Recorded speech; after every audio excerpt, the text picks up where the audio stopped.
Halo pemirsa Sinpo TV dimanapun Anda berada. Kembali lagi di program kesayangan kita, di Win Wonder Inspiration. Karena hidup harus menjadi pribadi yang lebih baik. Bersama dengan saya Patricia Andrea, 1 jam ke depan saya akan menemani Anda dalam program yang memberikan inspirasi-inspirasi yang menarik juga bermanfaat untuk kita semuanya.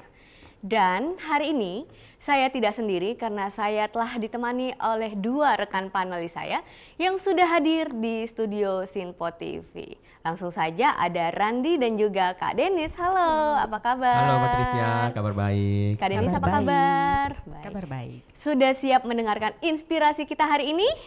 Siap. Siap banget. Dan inspirasi kita hari ini akan dibawakan oleh seorang motivator dan juga personal development coach. Langsung saja saya undang inilah dia Coach Mindiarto. Halo Coach, apa kabar? Kabar baik.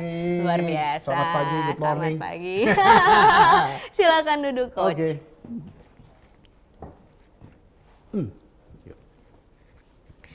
Di setiap episodenya di Win Wonder Inspiration selalu memberikan topik-topik yang menarik dan juga bermanfaat untuk kita semuanya. Dan hari ini kita akan membahas tentang membangun budaya kerja yang bernilai tambah. Seperti apa topiknya? Seperti apa pembahasannya? Inilah Win Wonder Inspiration.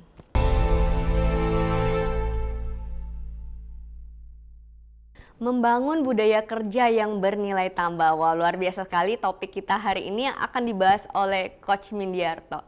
Coach, gimana nih tanggapan tentang topik kita hari ini? Nah. Ya, membangun budaya kerja ya. Kita kan pasti setiap hari bekerja. Ya. Apakah itu as a owner di dalam perusahaan sendiri maupun sebagai profesional tentunya ada kerja. Atau mungkin kita di rumah, di dalam komunitas pun tetap ada kerja lah, walaupun sifatnya charity gitu. Nah, terkadang teman-teman yang di charity mungkin kurang mendapatkan pressure ataupun merasa bahwa ini kerjaan sosial, ini kerjaan charity ya, nggak usah pakai target-target deh, kan gitu ya. Wah, nggak usah pakai apa, muluk-muluk, pakai sasaran-sasaran, nggak usah pakai SOP-an gitu ya. Nah, inilah yang sering terjadi pada teman-teman yang kadang-kadang sebetulnya budaya kerja itu kan harusnya kan konsisten. Apakah kita sebagai business owner, apakah sebagai profesional, apakah di dalam kegiatan organisasi yang sifatnya yayasan maupun di rumah. Di rumah juga ada kerja loh. Ya, kalau ibu-ibu kan ngurus anak ya tetap harus memberikan sebuah nilai tambah. Jangan ketemu anak tiap hari frekuensinya sangat sering gitu kan. Wah, tetapi isinya ngomel terus. Nggak ada nilai tambahnya tuh ketemu tuh. Ya. Nah, di dalam kaitan ini kita akan coba mengangkat sebuah isu membangun budaya kerja bernilai tambah dimanapun kita berada. Nah, kalau saya pakai asumsikan dengan orang yang bekerja saja ya supaya gampang. Nah, orang yang bekerja itu kan pasti ada tujuannya bernilai tambah, memberikan sebuah apa ya, motivasi agar produktivitas kerja kita semakin tinggi. Nah, dengan produktivitas semakin tinggi, otomatis biaya produksi, kemudian juga dari segi apa efektivitas ini akan sangat baik buat perusahaan dan perusahaan akan menguntungkan. Nah, pertanyaan adalah ketika seorang karyawan bagaimana supaya punya produktivitas tinggi atau memberikan nilai tambah. Nah, inilah mesti pinter-pinternya sebagai pimpinan atau organisasi di dalam ini untuk melihat. Karena setiap orang atau setiap pribadi pada dasarnya kan memiliki kegiatan di luar daripada pekerjaan. Ya, sebagai profesional. Contohnya mungkin aktif di dalam keagamaan. Kan ya, aktif ikut sana, ikut sini. Aktif juga bisa punya dalam seminggu, saya anggap seminggu atau sebulan lah ya, kegiatan dengan family kan, bisa dengan istri, anak, suami, atau mungkin dengan orang tua gitu kan, itu kan family. Dan perlu dicadangkan dan terkadang setiap pribadi kan memerlukan hal ini. Ketiga, bisa menyalurkan hobi juga, entah hobi apapun, entah badminton, entah tenis, entah mancing, entah termasuk karaoke juga, itu termasuk hobi ya. Kemudian juga kegiatan komunitas ya. Kemudian juga ada other job mungkin buat teman-teman yang punya kegiatan lain atau punya bisnis lain bisa juga itu adalah bagian daripada hal-hal yang sekian waktu yang kita miliki itu dibagi-bagi selain kerja. Ada lagi buat istirahat, relax, santai gitu ya. Dan juga mungkin terkadang saya pengen main ke sana, pengen keluar kota, pengen ke gunung, pengen ke pantai gitu. Itu kan kegiatan-kegiatan yang mau tidak mau dimiliki oleh setiap pribadi orang. Nah, pertanyaan adalah untuk meningkatkan produktivitas, bagaimana dari sekian banyak aktivitas tersebut, pasti kan ada hal-hal yang mungkin kurang produktif. Kurang produktif begini. Saya menyalurkan bakat olahraga. Mungkin olahraga ambillah badminton ya. Kan badminton paling sewa ruangan kan 1 jam 2 jam gitu ya, 2 jam lah main badminton paling 2 jam juga kurang lebih. Sorry. Tetapi bisa-bisa spending waktu di sana bisa 5 jam loh. Pertanyaan 3 jamnya ngapain? Nah, kalau kita pintar-pintar melihat dan men-trigger seorang karyawan agar punya produktif, dia tuh selesai olahraga badminton ya mungkin buru-buru pulang atau buru-buru mikirin, karena pekerjaan sekarang di dalam dunia digital kan tidak selalu orientasinya secara fisikal. Saya kerja tuh ke kantor dan kemudian ketemu pimpinan, ketemu teman kerja baru namanya kerja gitu kan, enggak. Bisa di rumah dengan gadget, dengan macam-macam, itu pun sudah kerja kan. Nah, mari kemampuan perusahaan itu menarik kegiatan-kegiatan tidak produktif menjadi sesuatu yang produktif untuk karyawan. Gitu. Wah, luar biasa.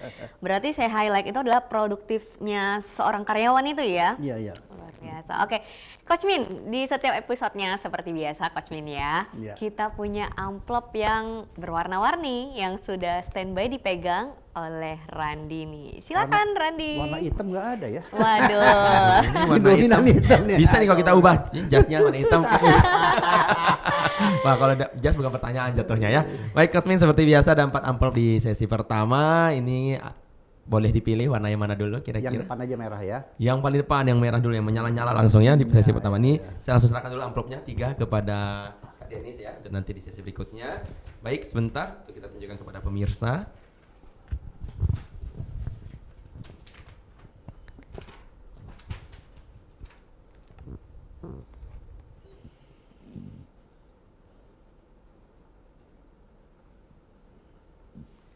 Baik, Coach Min ya, dari amplop warna merah ini ada 3 pertanyaan seperti biasa.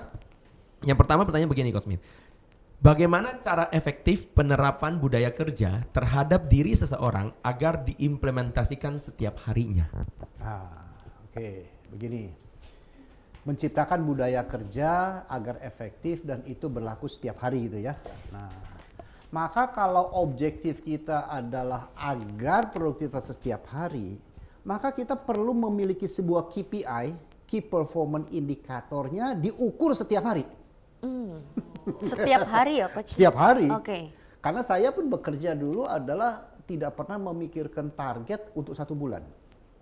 Karena di pressure target itu harian. Jadi setiap hari harus nyampe target. Maka kita nggak mikirin sebulan kan, tiap hari nyampe otomatis seminggu nyampe, otomatis sebulan nyampe kan. Jadi pertanyaan itu bagaimana adalah kita punya target harian. Hanya saja apakah target-target harian tersebut bisa diberlakukan untuk semua orang di dalam bekerja, belum tentu bisa. Karena bisa saja contoh ya, kalau orang penjualan setiap hari bisa diberikan target. Hari ini mesti kemana, berapa banyak kunjungan, berapa banyak hasil bisa. Ya. Tukang tagih bisa, hari ini berapa banyak faktur, berapa banyak uang harus masuk bisa, ya. Bagian delivery bisa. Tetapi orang HR kan nggak bisa setiap hari untuk target, contohnya people development. Wah, dituntut memiliki kader pimpinan, kan nggak bisa setiap hari targetnya, gitu ya. Mungkin 6 bulan harus bisa menciptakan berapa leader atau prospek gitu ya. Jadi prinsipnya kalau kita ingin menerapkan harian, maka harus diukur setiap hari. Ya, kemudian apa yang menunjang? Diukur sih diukur, bagus jelek nggak diapa-apain. Maka perlu juga ada yang disebut dengan reward punishment-nya. Ya, ketika mencapai ada sebuah apresiasi, ketika tidak mencapai pun ada sebuah punishment-nya ya. Ya, punishment-nya macam-macam lah ya. Oke. Begitu ya Pak Reddy. Jadi memang harus ada reward and punishment ya. Arti konsekuensinya ya. Jadi ganjaran seperti apa, kalau positif ya positif, negatif ya negatif, supaya ada target yang tercapai. Baik Coach, ini dari pertanyaan kedua Coach. Apa saja yang dapat menjadi nilai tambah yang dapat diberikan oleh seseorang terhadap budaya kerja? Seseorang terhadap budaya kerja. Ya, nilai tambahnya ya. Setiap orang kan unik ya, pada intinya unik. Pekerjaan bisa sama, profesi bisa sama, jabatan bisa sama, tetapi kompetensi tertentu yang sifatnya soft skill itu bisa unik. Unik itu artinya apa? Oh, kalau ketemu si A nih orangnya selalu kooperatif. Diajak apa mau, diajak diskusi, oke, diajak ini selalu positive thinking. Itu unikitas untuk si A. Tapi untuk si B, ini die hard nih, gak ada matinya, disuruh apa jalan terus. Wah, suruh lembur ya, suruh nggak pulang pun hayo gitu. Ya itu kan sebuah unikitas juga. Nah kemudian juga ada yang humble ya, cara menanggapi, cara menerima respon, memberikan respon, dia sangat menyenangkan ya. Itu kan unikitas juga. Nah setiap orang memiliki sebuah unikitas. Nah unikitas ini bisa menjadi sebuah apa ya, inner power ya, yang ada di dalam dirinya, atau kita memang ingin menciptakan. Nah ini tentu kaitannya kalau kita bicara tentang personal branding. Nah, si Rama, si Rajin, si apa gitu lah ya. Nah ini personal branding. Jadi setiap orang memiliki personal branding. Personal branding ini menjadi sebuah unikitas. Ketika setiap orang melihat pimpinan, teman mengatakan, si Anu, si Rajin, si Anu, si tukang apa, kalau nggak kerjaan beres dia nggak pernah pulang ya. Kan itu ke branding tuh ya. Luar biasa ya, jadi akhirnya setiap orang bisa punya keunikannya masing-masing, dan itu malah itu yang jadi nilai tambahnya gitu ya, dan harus dipertahankan malah kalau kita tahu itu adalah kelebihan kita ya. Baik, ini pertanyaan terakhir dari amplop merah tuh Coach Min, apakah budaya kerja akan membuat seseorang merasa berat dalam menjalankannya dan butuh waktu lama dalam penerapannya, Coach? Oke. Begini, kalau bicara budaya kerja, sebetulnya kan pemahaman budaya itu kan mestinya menyebar dan terjadi pada setiap orang. Tetapi di dalam pekerjaan kan budaya kerja itu berbeda dengan budaya Nusantara. Ya. Jauh ya kalau bedanya budaya ya. Nusantara kan kebudayaan nyanyi, tari, pakai adat, seni ya, termasuk seni macam-macam lah. Ya, oke, itu. Tetapi kalau budaya kerja itu kan ada contoh perusahaan budaya kerjanya selalu inovatif. Segala inovatif. Segala sesuatu keputusan ya inovatif. Nah, ini kan perlu prosesnya awal menciptakan ya, dari biasa menjadi budaya kerja inovatif. Itu artinya apa? Mulai dari top down. Pimpinan memberikan contoh bagaimana selalu berinovasi. Turun sampai ke bawah, kemudian dilakukan sosialisasi. Setelah sosialisasi kemudian dilakukan juga apa namanya? Menjadi sebuah budaya, dan kemudian dari budaya ini semua setiap orang melakukan kemudian diangkat menjadi. Apakah ini menjadi sesuatu berat? Awalnya proses perubahan berat. Tetapi setelah menjadi kebiasaan, itu menjadi sebuah enjoy, kenikmatan. Oke, baik Coach Min, terima kasih ya. Silakan kembali ke Patricia. Oke, luar biasa sekali Coach Min. Itu baru amplop pertama loh Coach Min ya. Masih ada amplop yang lainnya udah dipegang oleh Kak Denis, tapi tahan sebentar ya. Siap. Kita akan rehat sejenak. Untuk itu, pemirsa Sinpo TV dimanapun Anda berada, tetaplah bersama kami di Win Wonder Inspiration.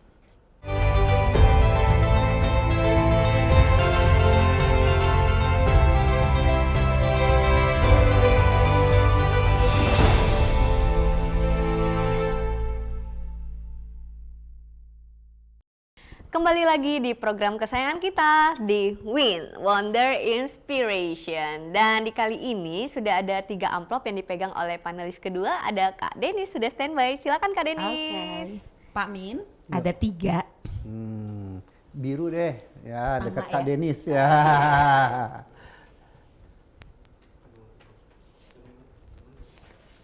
Nah, saya perlihatin dulu.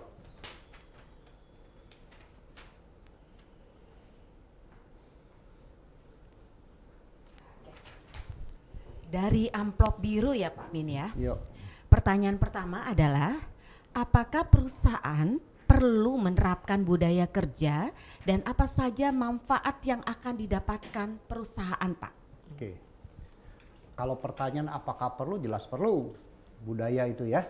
Budaya itu kan macam-macam. Ada perusahaan dengan budaya, perusahaan ini memiliki sebuah budaya tidak akan menjual barang-barang mengandung hewan, karena kebetulan pimpinannya adalah orang Buddhis tentunya.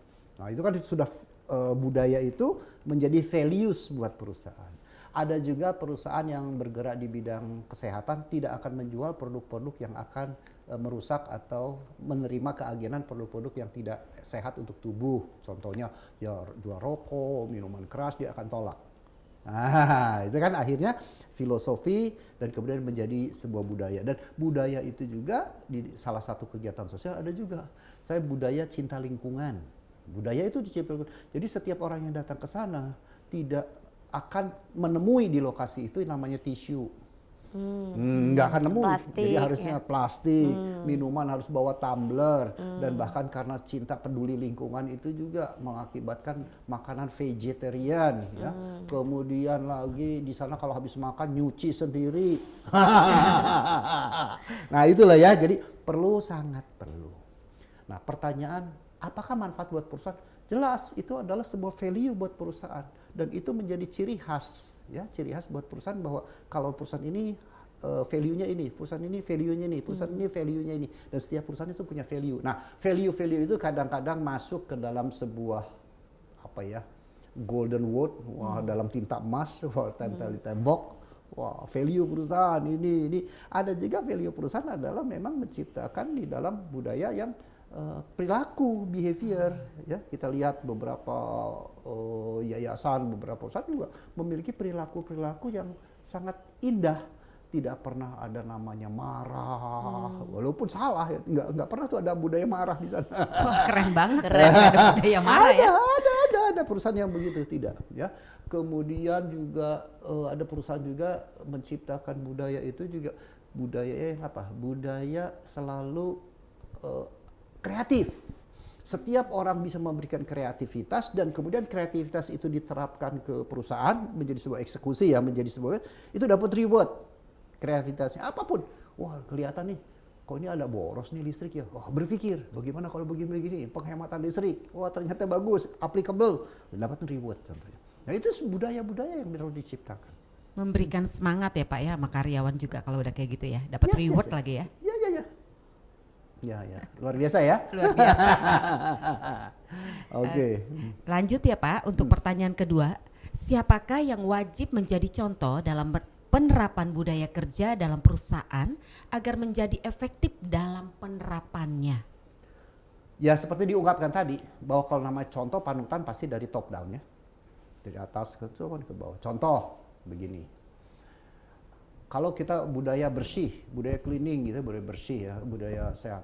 Kemudian ada tisu jatuh di bawah tanpa sengaja, entah siapa yang taruh.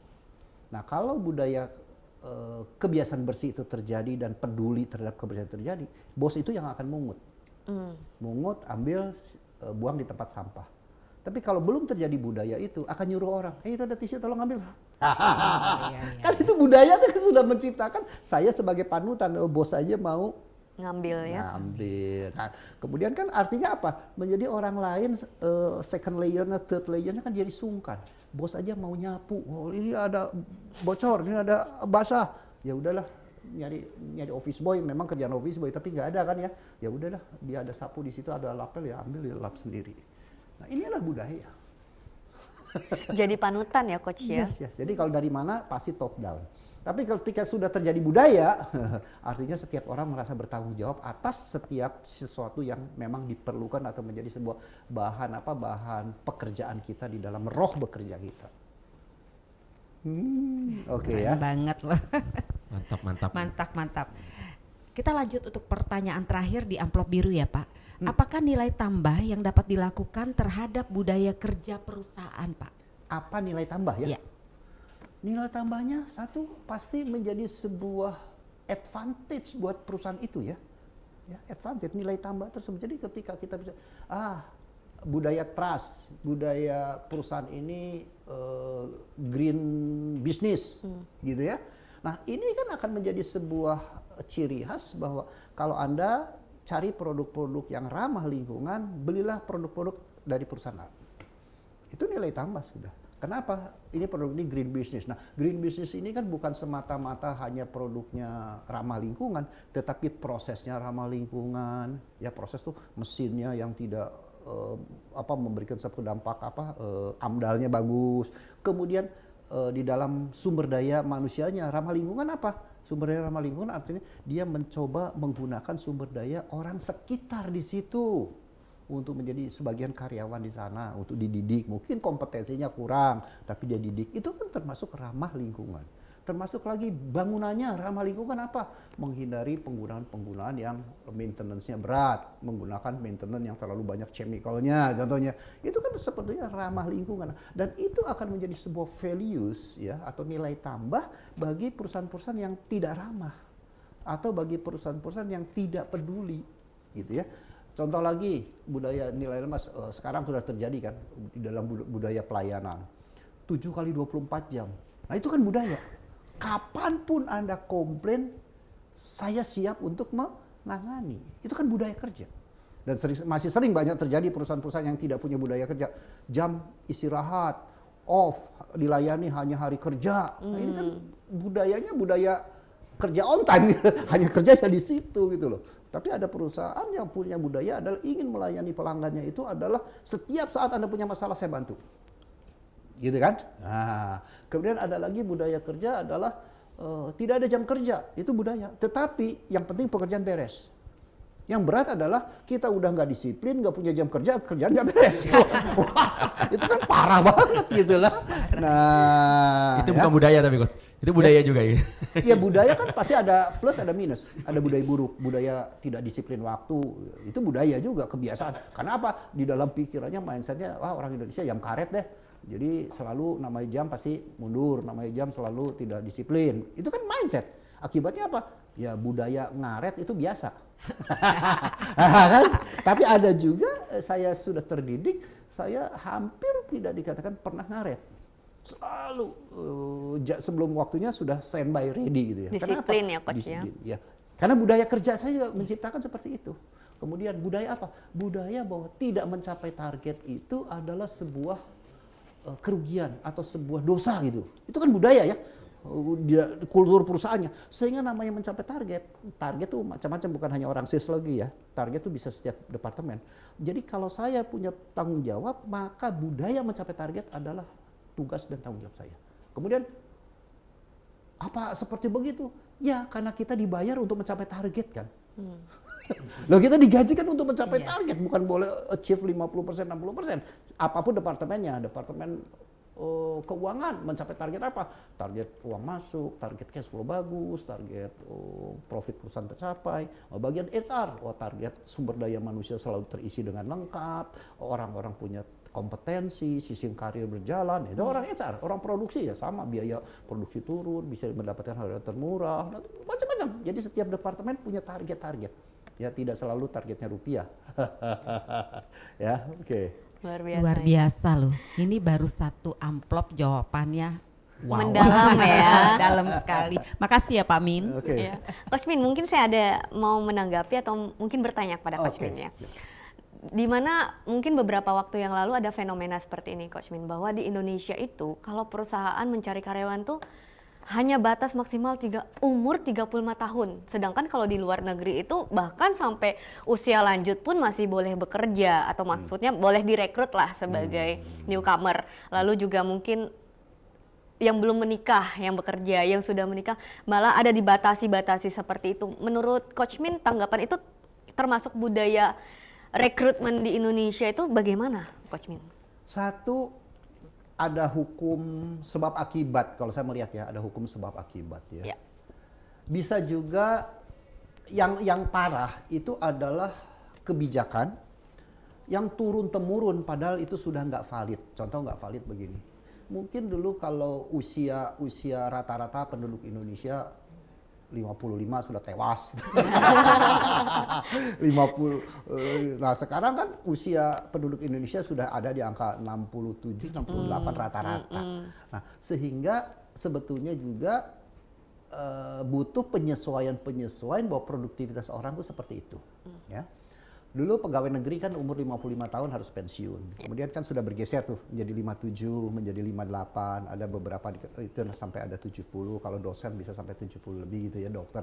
Nah, ini kan sebetulnya perlu penyesuaian dengan lingkungan saat ini. Nah, yang saya khawatir adalah budaya itu atau kebijakan itu diterapkan turun temurun. Dari dulu ya kalau aturannya begini, maka diatur enggak diadaptasi satu.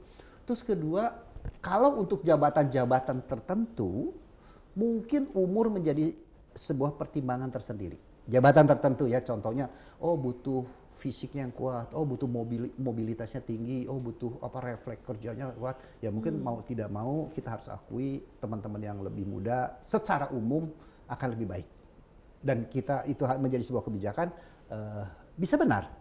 Tetapi apakah kalau orang yang bekerja menggunakan pikiran, strategi, apakah harus dibatasi umur? Nah ini yang salah. Saya kurang sepakat itu ya. Oke, kalau intelektual mungkin tidak kayak itu. Kenapa saya katakan demikian? Karena peraih Nobel rata-rata umurnya 67. Peraih Nobel rata-rata umurnya di 67 dia peraih Nobel. Artinya apa? Dia pada usia masih produktif kan 67, masih bisa mikir itu. Tapi mungkin suruh macul nggak bisa gitu. Lebih muda ya. Iya. Dalam pikiran ya, menggali dalam pikiran. Iya, kan tergantung pekerjaannya ya, tergantung Iya. pekerjaan. Oke. Oke, Coach Min. Nah, seperti biasa masih ada amplop yang berikutnya ya. Sebelum nanti kita rehat, boleh dibuka dulu ya satu amplop yang sudah dipegang oleh Randy. Silakan, boleh dipilih Silakan. Mali, Coach Min, sisa Ya, dua yang nih. hijau lah. Yang hijau. hijau. Oke, kalau gitu yang kuning saya kembalikan. Mungkin setelah dibacakan pertanyaannya, boleh setelah ini kita akan rehat ya, Randy ya. Oke. Makan pemirsa.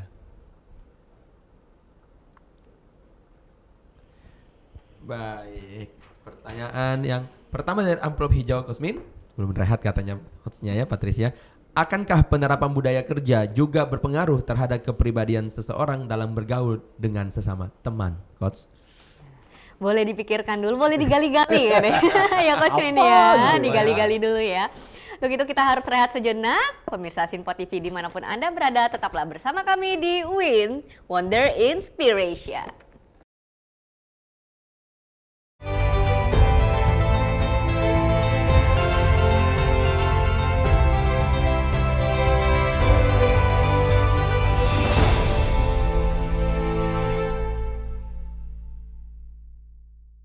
Kembali lagi di WIN Wonder Inspiration, dan di segmen kali ini sudah ada pertanyaan yang sebelumnya ditanyakan oleh panelis Randy mengenai pengaruhkah ya budaya kerja terhadap kepribadian seseorang dalam pergaulan, Coach Min? Pengaruh nggak, Coach? Pasti pengaruh, pasti pengaruh. Ya kalau kita ingin tentang budaya kerja pelayanan, contoh ya ini kasus pelayanan. Banyak sekali para pramugari di SQ gitu ya.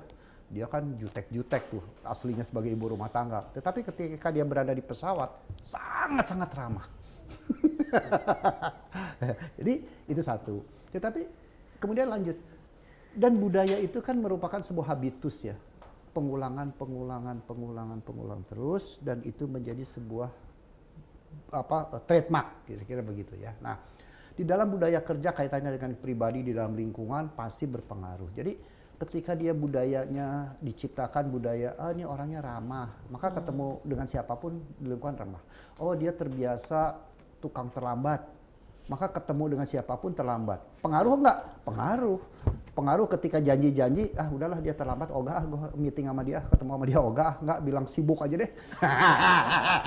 Alasan ya. Iya, kenapa? Sudah di stamping, nggak pernah on time. Baik on time hadir, udah begitu, begini loh. Sudah terlambat datangnya, supaya nggak jadi 2 kali terlambat, pulangnya duluan. Pulangnya lebih awal gitu kan. Kalau pulangnya terlambat lagi 2 kali terlambat katanya. Ya udah pulangnya lebih awal, gue sibuk katanya. Nah inilah, jadi kelihatan sekali.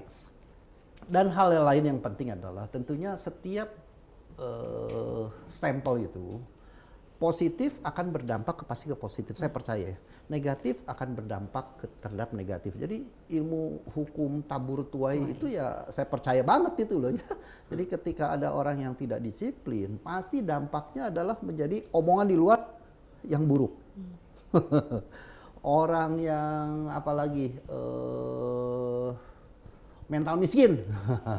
Jadi omongan di luar pun akan menjadi mental miskin gitu. Ya, tapi ada seseorang yang memiliki sebuah budaya yang selalu caring, peduli, dan kemudian humble dan macam-macam, pasti jadi omongan juga omongan yang positif di luar. Jadi dampaknya yes pasti ada. Sesuai dengan ya, hanya saja terkadang nih ketika dialog itu belum tatap muka, lewat WA, lewat chatting, oh orang ini kok jutek amat sih, ngejawab singkat-singkat. Mungkin pas ngejawab tuh lagi sibuk, pas ngejawab tuh sambil kerja gitu ya, jadi singkat-singkat. Tapi setelah ketemu, kok humble ya, enak ya gaul sama Ramah dia ya. gitu ya. Nah ini kan bisa terjadi ya. Ya. Jadi makanya budaya itu sebetulnya adalah apa yang menjadi apa ya, primer behavior. Primer behavior, jadi perilaku yang memang utama seperti itu. Kadang-kadang kan orang juga ada yang sekunder behavior ya, yang di luar sadarnya tuh muncul nih ya. Nah ini kadang-kadang setempo ini muncul, ini yang dicap gitu ya. Nah, harusnya jangan dilihat ini loh, yang primernya yang harus kita lihat.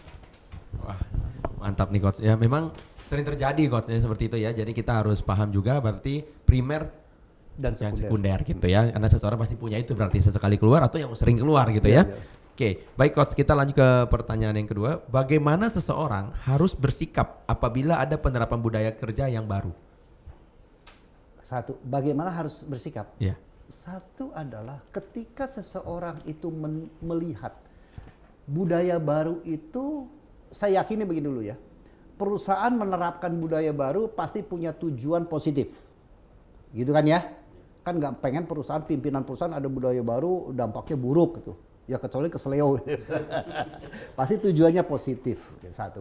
Maka kita kalau bagian daripada di dalam organisasi tersebut, mestinya kan menyambut dengan positif. Kalau ada ketidakjelasan, kan perlu ditanya, why gitu ya.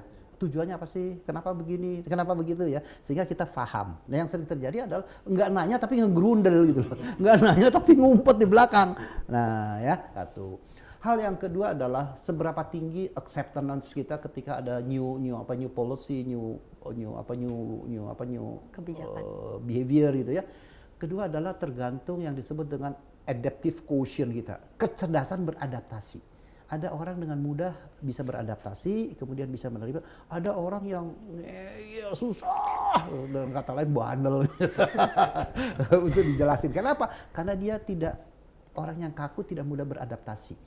Ya, nah, seberapa tinggi tergantung memang adaptive quotient masing-masing gitu ya. Oke, jadi pada ujungnya memang harus beradaptasi berarti ya. Artinya budaya baru itu kalau kita nggak beradaptasi kita disebut bandel bahasanya gitu ya. Jadi kan kita harus mengikuti. Ya, karena gini loh, pasti makanya budaya baru itu pasti tujuannya adalah demi kebaikan bersama, terutama melalui corporate, melalui perusahaan budaya itu. Maka ketika kita tidak bisa menerima, kan kita harus berargue. Yang baik kan kita why bertanya ya. Kalau kita tidak mau bertanya, ya apa yang jadi instruksi itu atau jadi putusan itu kita harus follow. Itu kan kalau bijak ya. Tapi kalau kita punya pendapat lain, nggak usah ngerundel di belakang, berargumentasi. Gitu. Saya punya pandangan begini. Nah, silakan berargumentasi. Karena apa? Argumentasi itu adalah kesetaraan, kesederajatan orang punya pemikiran yang sama. Itu argumentasi. Opini adalah kesamaan ketidaktahuan itu loh. Oh iya, betul. Ya, opini kesamaan ketidaktahuan, tapi argumentasi atau berdebat itu adalah kesamaan pengetahuan. Maka ketika kita punya pandangan lain, berargu lah. Nah, tentunya dengan budaya apa ya? Dengan budaya yang sehat dalam berargu gitu, berargumentasi. Oke, coach. Kali ini yang terakhir coach ini. Apakah budaya kerja terbentur dengan prinsip hidup seseorang dalam penerapan dan pelaksanaannya? Oke, ya. Budaya Budaya kerja yang terbentur dengan prinsip-prinsip hidup seseorang itu harus bagaimana tuh, coach? Oke. Ya kalau kita merasa tidak nyaman dan itu sangat prinsip. Filosofinya take it or leave it. Harus tegas. Karena jangan duitnya mau tetapi peraturannya nggak mau gitu loh. Kan. Nah, ke satu juga bisa. Kedua adalah saya perlu memberikan sebuah pengaruh ke pihak lain atau pihak pimpinan. Ini saya punya pendapat begini, berikan pengaruh. Semoga pimpinan atau organisasi paham tentang pengaruh saya. Tapi ketika saya tidak bisa mempengaruhi pihak luar atau pimpinan, maka saya harus merubah diri saya. Gitu kan? Dan ketika saya tidak mau merubah dan perusahaan tidak merubah, saya harus keluar dari lingkungan itu kan. Itu hal yang paham. Nah, yang biasanya adalah filosofi atau prinsip-prinsip yang agak sedikit berbenturan adalah ketika nyerempet aspek-aspek yang sensitif dalam hal keagamaan. Itu biasanya sensitif, peka ya, apalagi kalau kita kena doktrinasi yang terlalu satu pandangan lah bahwa cara ini adalah cara yang paling benar gitu ya. Nah, inilah biasanya terjadi gesekan yang tidak menggembirakan, dan kita perlu menyadari bahwa ini adalah bukan tempat saya. Dan saya harus mencari tempat lain, tetapi jangan ngedumel gitu loh. Karena ketika ngedumel, kita ngecap dia. Lu duitnya mau, aturannya nggak mau. Lu bisanya ngedumel doang, tapi lu nggak berhenti lu. Kan begitu ya. Nah, kita ciptakan bahwa saya nggak sepakat, nggak apa-apa. Tapi ketika ada, contohnya deh, ketika putusan itu atas dasar voting gitu loh. Saya di pihak yang kalah voting. Ya ketika saya ada di sana, saya harus follow kan mayoritas. Tapi ketika saya tidak mau, ya saya harus move. Gitu loh, ya. Itulah kira-kira. Tidak berhenti itu mungkin kalau pertimbangannya menunggu diberhentikan, Coach. Bisa menunggu dengan diberhentikan. cara ngedumel itu. Bisa menunggu diberhentikan atau dia ingin bekerja di tempat lain nggak diterima itu. Nah, Nggak ada yang nampung dia karena tahu behavior dia kan. Dan saya banyak sekali lah, saya kan terlibat di dalam dunia seperti begini. Banyak sekali kenapa dia di sana nggak diterima, di sini nggak diterima. Karena ada prinsip yang nggak cocok dengan perusahaan. Ada prinsip-prinsip yang tidak cocok dengan perusahaan. Yang biasanya ketidakcocokan prinsip itu adalah faktor ya agak sedikit ke arah sangat faktor agama biasanya yang menjadi dominan. Kalau faktor hobi, faktor komunitas, faktor itu biasanya fleksibel bisa dilakukan. Gitu. Ya paham. Maksudnya berarti kayak ya behavior nyerempet ke keagamaan, kayak mungkin cara Biasanya. berpakaian, ya makanan gitu kan, pola hidup ya. Oke, baik Coach, pertanyaan dari amplop hijau telah selesai, telah tuntas disampaikan dan dibahas ya. Silakan Patricia. saya mungkin mau bertanya lagi. Oke, Nah, silakan. kalau dari tadi panelis bertanya terus, saya boleh bertanya. Gini Coach, saya juga dulu pernah bekerja di perusahaan ya Coach ya. Lalu terkadang kita sebagai mungkin nih posisi sebagai karyawan, pergantian leader di perusahaan.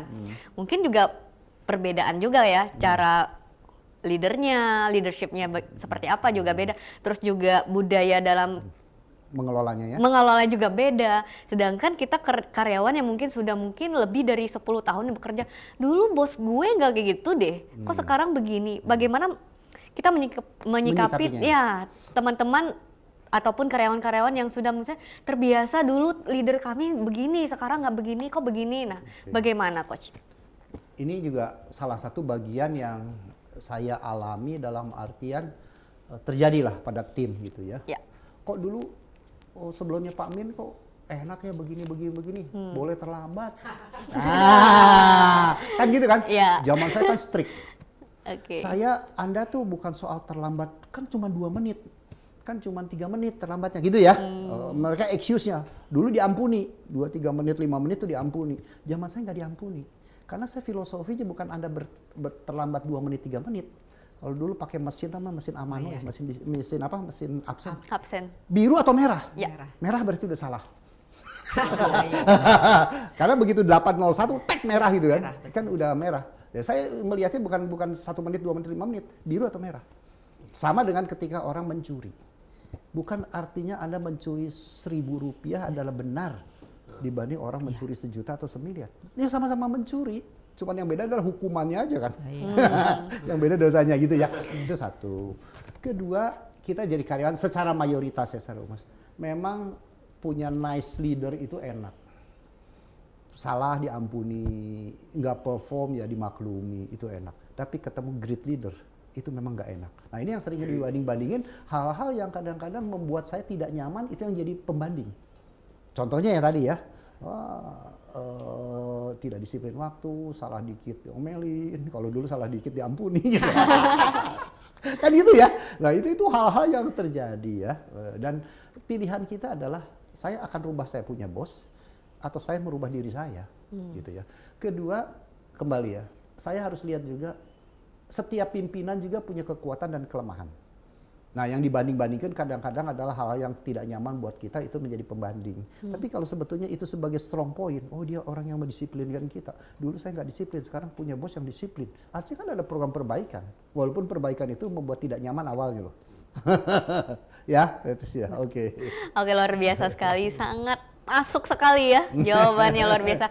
Coach Min, masih ada satu amplop ya yang terakhir, namun sebelum dijawab kita harus rehat sejenak. Untuk itu tetaplah bersama kami di Win Wonder Inspiration.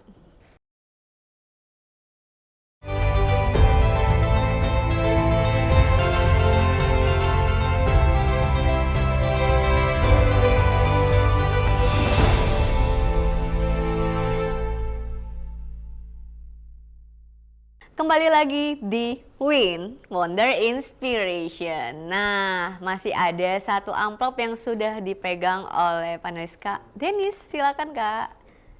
Pak, tinggal satu, jadi pilihannya cuma ini ya Pak ya. Warnanya terang. Nggak bisa milih. Baik.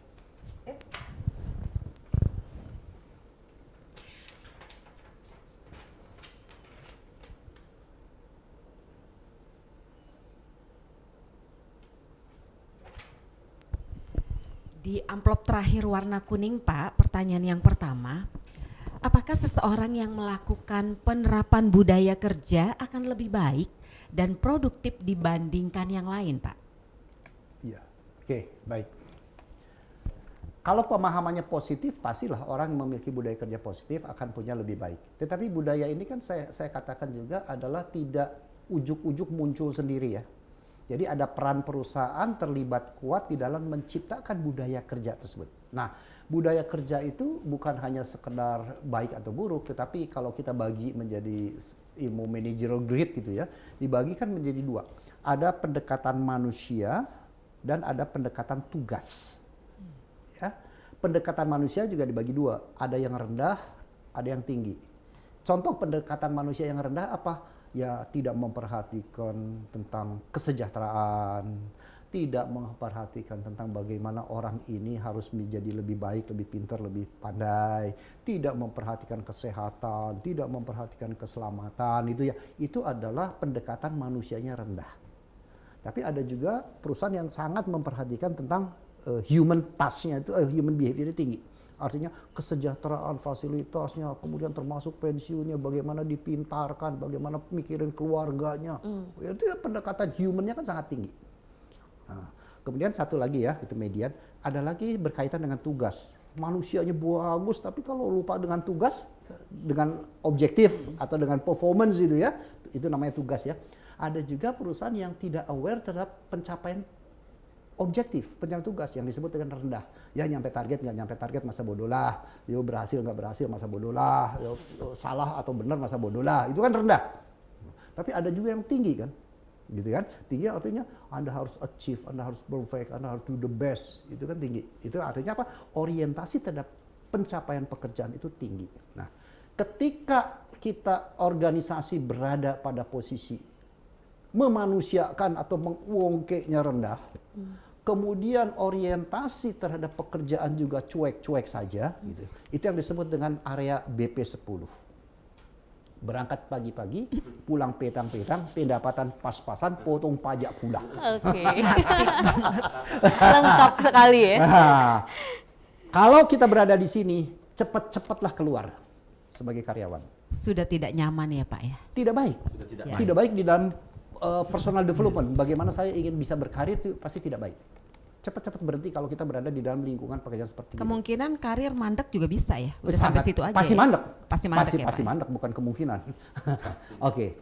Tapi ada juga beberapa organisasi kegiatan kaitan dengan humannya tinggi. Kesejahteraannya diperhatikan, pensiunnya diperhatikan, kenikmatannya, keluarganya, anaknya, semua diperhatikan.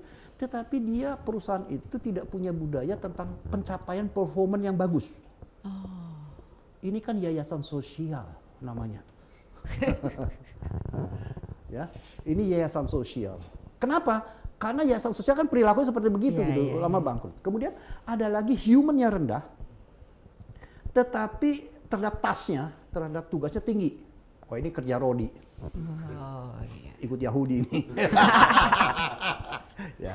Nah, budaya perusahaan yang baik adalah bagaimana menciptakan pendekatan terhadap memanusiakan yang tinggi, tetapi di satu sisi dituntut juga para karyawan orang yang di sana terhadap pencapaian tugasnya tinggi. Jadi kesejahteraan tinggi, gaji tinggi, kenikmatan tinggi, wah fasilitas bagus semua, tetapi bekerja dalam performance juga digenjot tinggi. Itulah perusahaan akan survive. Berarti dalam hal ini bisa jadi keuntungan dapat dua ya Pak ya, dari perusahaan untung, karyawan pun untung ya Pak. Ya. Yes. Oke, kita lanjut ya Pak. Untuk Oke. pertanyaan kedua, di dalam lingkungan mana sajakah kita dapat membangun budaya kerja yang bernilai tambah Pak? Di lingkungan Ya. mana saja, di mana kita hadir, kalau ini sudah menjadi sebuah kultur budaya diri saya adalah sebagai orang yang punya selalu bernilai tambah, apakah sebagai profesional, apakah kerjaan charity, apakah pekerjaan di kegiatan-kegiatan lain, selalu akan memberikan nilai tambah. Ya, nilai tambah kan tidak selalu artinya harus intelektual, tapi cara berpikir juga, positive thinkingnya gitu ya. Kemudian juga bisa dari segi waktunya gitu, kita memberikan yang terbaik. Jadi di setiap lingkungan di mana kita berada bisa menciptakan. Nah, karena apa? Karena kalau kita punya nilai tambah, kita akan menjadi agent of change. Kita akan menjadi orang atau sosok yang bisa melakukan perubahan di sekitarnya gitu loh.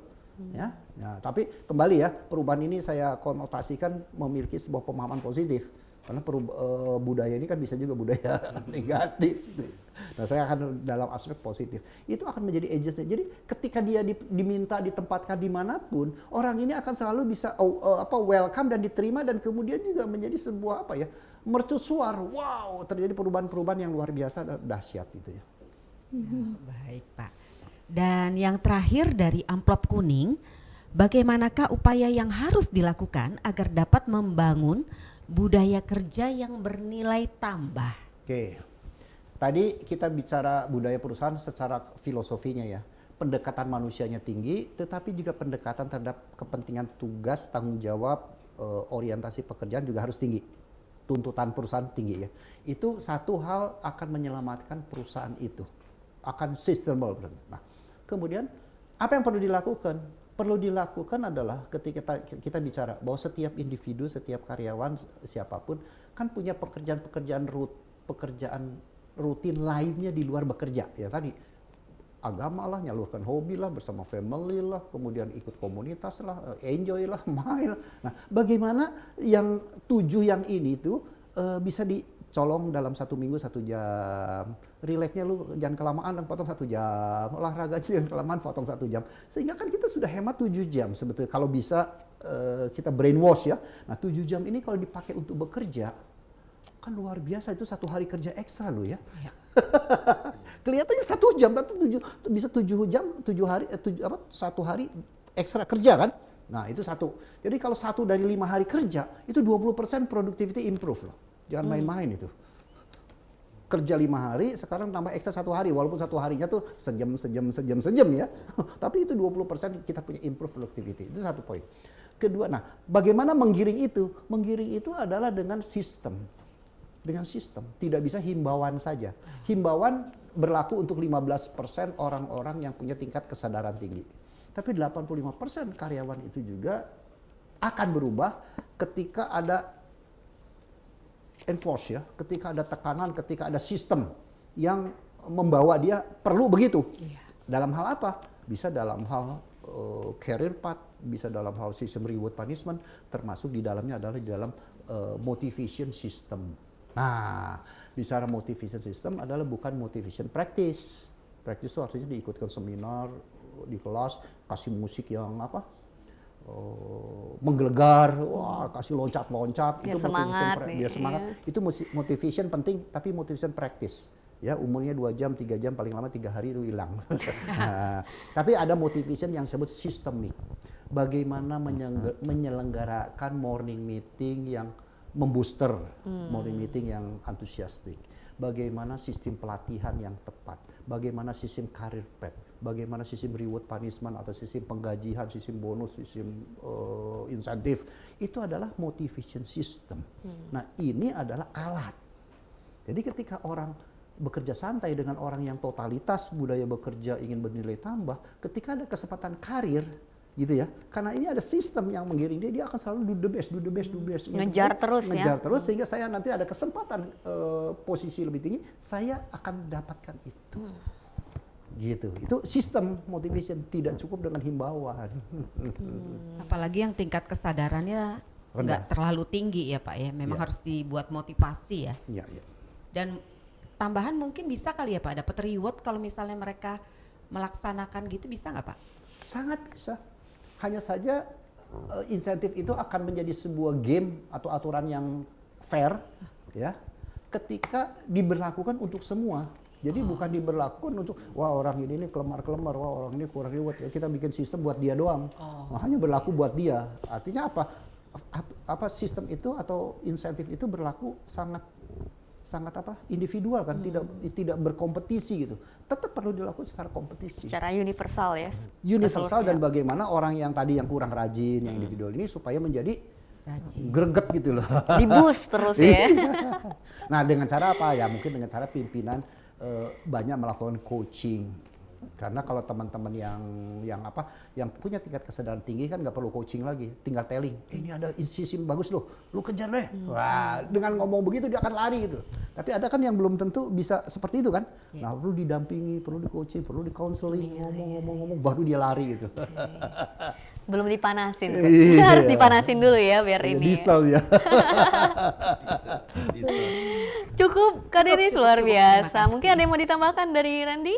Udah cukup juga sepertinya, wah luar biasa pemaparannya. Kita benar-benar mendapatkan satu pemaparan yang menginspirasi dan juga jadi tahu bahwa kerja itu ya kita tentang budaya-budaya dan segala macam, kita jadi harus bisa terapkan juga gitu loh supaya bisa bawa ke lingkungan. Luar Terima kasih biasa. Coach Min. Dapat insight yang luar biasa ya hari Luar ini. biasa. Terima kasih Randy dan juga Kak Denis ya. Coach Min, sebelum kita closing, saya mau dengarkan dulu quotes of the day-nya dari Coach Min hari ini. Silakan Coach. Begini, kita miskin, terlahir sebagai orang miskin adalah bukan kesalahan orang tua. Tapi kita mati di dalam kemiskinan, itu adalah dosa terbesar yang saya buat dalam hidup. Jadi harus terus semangat ya. Oke Coach Min, terima kasih untuk paparannya hari ini ya. Terima kasih untuk segala insight-insight-nya sehingga kita mendapatkan inspirasi yang sangat mendalam ya, benar ya. Betul sekali. Patricia. Terima kasih juga untuk Randy dan juga Kak Terima Denis kasih. untuk pertanyaan yang sangat menusuk hari ini kepada Coach Min. Semuanya bisa dijawab Iya, ya. jadinya. Baik, terima kasih semuanya. Untuk itu, pemirsa Sinpo TV dimanapun Anda berada, tetaplah nonton program Win Wonder Inspiration. Saya Patricia Andreas, mewakili seluruh kru yang bertugas hari ini pamit undur diri. Sampai jumpa dan salam inspirasi.